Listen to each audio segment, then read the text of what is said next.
Halo semuanya, perkenalkan nama saya Clarissa Angelia dengan NIM G00250515 dari kelompok A1.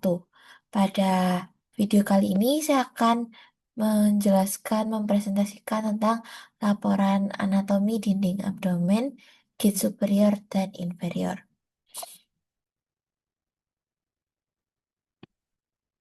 Laporan 1. Dava sedang maraton nonton One Piece dari episode 1. Ia melihat Zoro sering berlatih angkat beban dan punya perut six pack. Dava juga ingin punya perut six pack seperti Zoro dan memutuskan untuk mulai latihan. Namun ia bingung harus melatih otot apa sehingga ia bertanya pada kamu yang kebetulan sedang mempelajari anatomi abdomen. A. Jelaskan pembagian lapisan dinding abdomen anterolateral dan posterior. B. Jelaskan mengenai sistem otot yang ada di abdomen. C. Jelaskan mengenai organ retroperitoneal dan intraperitoneal. Secara anterolateral, pertama ada kulit, kedua ada fascia superficialis yang terdiri dari fascia Camper, yaitu panniculus adiposus atau lamina superficialis, lalu ada fascia scarpa, yaitu stratum membranosum atau lamina profunda. Lalu di atas umbilikus kedua lapisan ini bersatu itu ke arah superiornya itu membentuk fascia superficialis pectoralis, lalu ke arah dorsalnya itu membentuk fascia superficialis dorsi. Sedangkan di bawah umbilikus, kedua lapisan ini itu dapat dibedakan dengan jelas. Fascia scarpa itu meluas ke superficial ke skrotum itu dinamakan fascia dartos, terus lalu dalam area skrotum, fascia itu dapat ditelusuri ke belakang berlanjut menjadi fascia coles yang menyatu dengan lapisan perineum yang lebih dalam.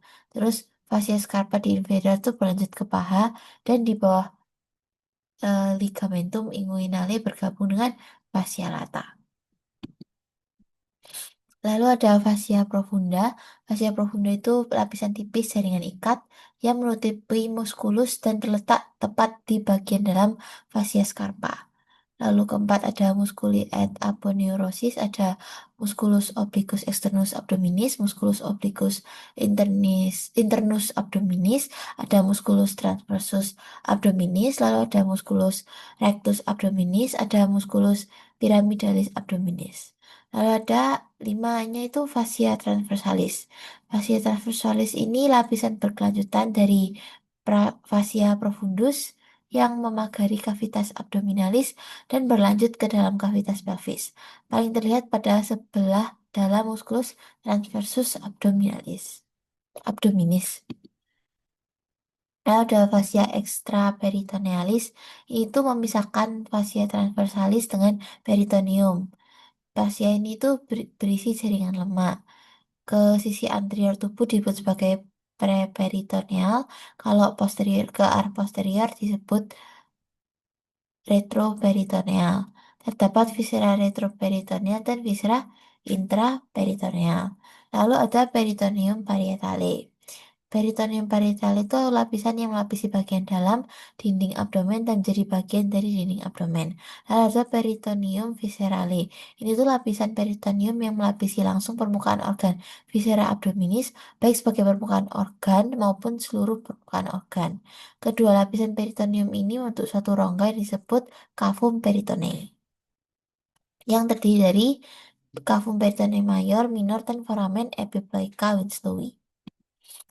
Lalu yang posteriornya ada kulit, terus fascia superficialis dorsi, ada muskulusnya terbagi menjadi 4 lapisan. Lapisan pertama itu musculus latissimus dorsi, lapisan kedua itu ada musculus obliquus externus abdominis, musculus erector spinae, musculus longissimus dorsi, musculus serratus posterior inferior, lalu lapisan ketiganya itu ada musculus multifidus, musculus interspinalis, musculus obliquus internus abdominis. Lalu lapisan keempatnya itu ada musculus quadratus lumborum, musculus iliopsoas, musculus transversus abdominis. Lalu keempat ada fascia extraperitonealis atau jaringan lemak. Lalu ada peritoneum parietale. Lalu untuk jenis Muscles-nya ada flat muscles, yaitu ada musculus obliquus externus yang tersusun dari ligamentum inguinale, ada musculus obliquus internus, sama musculus transversus. Lalu ada vertical muscles-nya yang dibungkus oleh vagina musculi recti, ada musculus rectus abdominis, yaitu ada intersectiones tendinae, processus seboideus, sama umbilicus. Lalu di antara keduanya itu ada musculus pyramidalis.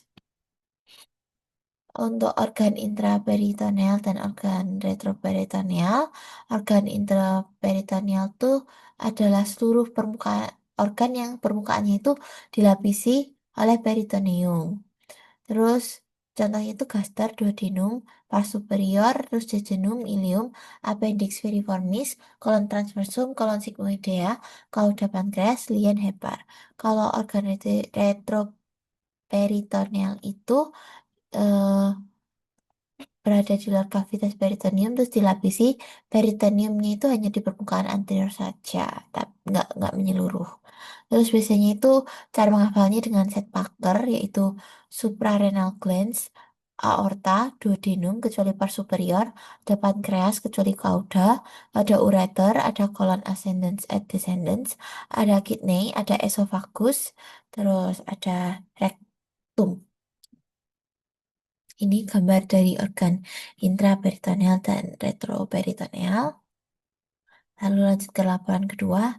Rama gemar menonton Tan Boy Kun di YouTube. Setelah melihat dia makan mie pedas dan ayam goreng, Rama langsung memasak 2 bungkus mie pedas dan membeli 2 porsi ayam goreng. Keesok harinya, Rama curhat ke kamu karena merasa sakit perut hingga kerongkongannya terasa panas. Kamu pun curiga Rama mengalami GERD. Jelaskan anatomi gaster beserta sphincter yang ada di gaster.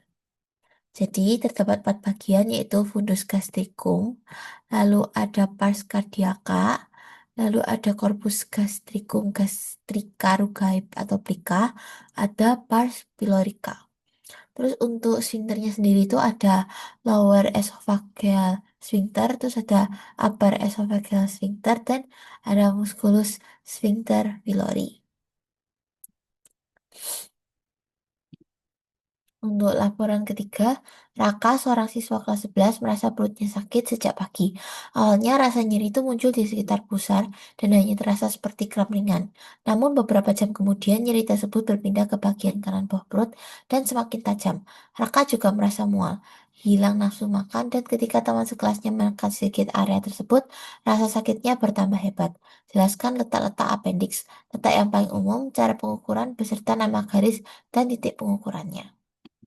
Jadi letak-letak appendix itu ada menurut garis menurut picture, diukurnya itu dari sias dextra ke umbilicus, lalu pangkal appendix terletak sepertiga lateral garis menurut Monropicter yang disebut sebagai titik McBurney. Terus ada juga menurut garis Lanz. Ini diukurnya itu dari sias dextra sampai sias sinistra. Ujung appendix adalah pada titik 1/6 lateral dextra. Lalu variasi letak appendixnya itu ada 5, yaitu appendix retocaekal terletak di belakang caecum mengarah ke atas merupakan bentuk paling umum. Terus ada appendix postilaris itu lebih ke kiri di belakang ilium dan mesenterium. Terus ada appendix pelvicum itu ke bawah mengarahnya melewati psoas mayor, ujungnya itu melebihi tepi atas panggul bawah. Lalu ada appendix brevialis itu terletak lebih mengarah ke kiri, depan ilium dan mesenterium. Lalu ada appendix subscaecalis terletaknya itu descendens ke caudal. Untuk letak appendix yang umum itu ada di appendix retocaecal. Gambarnya itu bisa dilihat dari sini ya, posisinya. Sekian presentasi dari saya. Terima kasih.